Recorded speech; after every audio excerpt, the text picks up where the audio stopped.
mtaala wa umilisi. Katika shule ya upili ya wavulana ya Muvuti, mwalimu mkuu Daktari Justus Mulove amebaini kwamba wapo tayari kwa kuwapokea wanafunzi hao, kwani wana madarasa ya kutosha na walimu wamepokea mafunzo maalum ya kuwezesha kufunza. Mfumo huo, Mary Kyalo anatufungulia jamvi letu la Undugu Matukio na taarifa kamili. Zoezi la kuwapokea wanafunzi wa gredi ya 10 katika shule mbalimbali za sekondari limeanza rasmi kote nchini. We feel very happy. We are willing to stay here as late as even tutalala pale kwa field. Tungoje mtoto admitiwe because this is a golden opportunity. It's one of the best schools around in the country. Our preparations have been top notch. We are prepared well. The students we are having this morning, they came in large numbers. But the whole process is smooth sailing. Katika shule ya upili ya wavulana ya Muvuti, kaunti ya Machakos, wanafunzi wameanza kuripoti ila kwa uchache. Mwalimu mkuu wa shule hiyo Dr. Justus Mulove akibaini kuwa jumla ya wanafunzi 420 wanatarajiwa kuripoti shuleni humo, ambapo baadhi yao tayari wameanza kufika, huku idadi kubwa ikitarajiwa kuripoti kuanzia siku ya Jumanne. We have got a placement of 420 students that we are actually prepared to admit.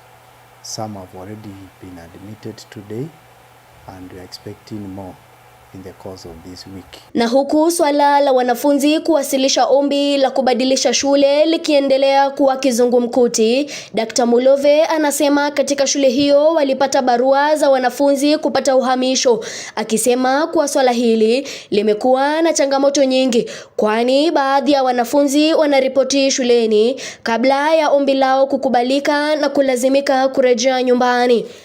The boys are streaming in at a slow pace. We are expecting quite a good number to report tomorrow because those who requested for transfer from other schools through the school, we asked them to report on Tuesday, that is tomorrow. We got cases where the students had requested to be placed in Muvuti boys, but the approval had not been done in the morning. Aidha, ameweka wazi kuwa kama shule wapo tayari kutoa masomo kwa wanafunzi wa gredi ya 10 kupitia njia 3 ambazo mfumo wa CBE unatoa kwa wanafunzi, akithibitisha kuwa kuna madarasa ya kutosha na kwamba walimu pia walipata mafunzo maalum ya kuhakikisha wanatoa masomo hayo kwa njia bora kwa wanafunzi. We have 22 subject clusters that we have chosen, and we are expecting a good number of our boys to be in the STEM, around 60%, and the rest to be in arts and sports. Also been able to put our classes, we have tiled our classes, and we have enough infrastructure to accommodate all the boys. The teachers have been retooled for handling the grade 10 students under CBE. Na kuhusu mgao wa shule, amebaini kuwa tayari wamekushapokea mgao wao wiki iliyopita, hali ambayo anasema imesaidia pakubwa katika kuendeleza shughuli za masomo na kukita mahitaji tofauti shuleni.